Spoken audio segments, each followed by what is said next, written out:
Assalamualaikum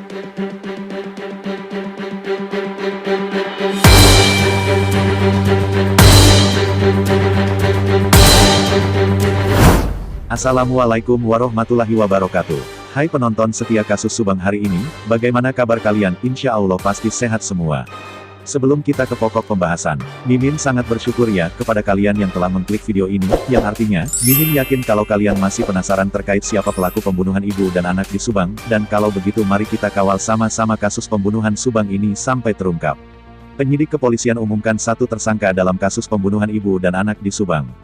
Sudah memasuki hari ke-114 tampaknya kasus pembunuhan ibu dan anak di Subang masih belum bisa ditentukan siapa tersangka sebenarnya, namun jika penyidik sudah mengumumkan satu tersangka besar kemungkinan tersangka lainnya segera tertangkap.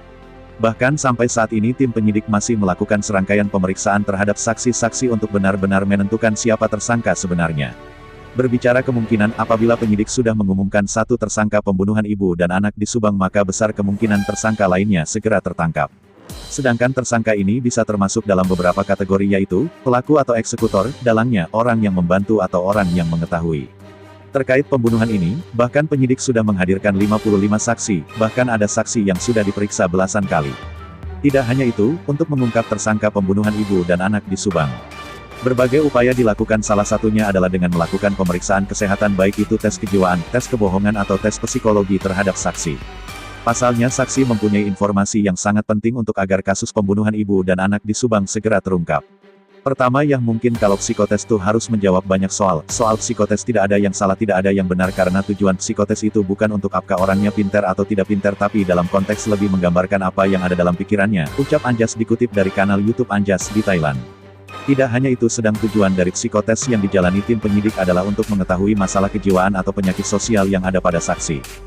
Pertama adalah untuk mengetahui orang tersebut psikopat, sosiopat, orang punya kecenderungan bohong atau orang berkepribadian ganda atau penyakit sosial lainnya, lanjut Anjas.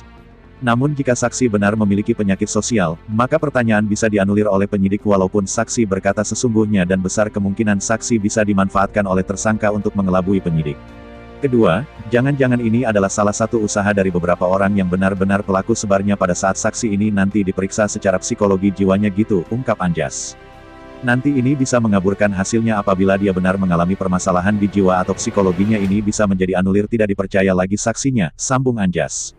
Berdasarkan analisa Anjas mengatakan kasus pembunuhan ibu dan anak di Subang tidak bisa hanya mengandalkan keterangan saksi saja.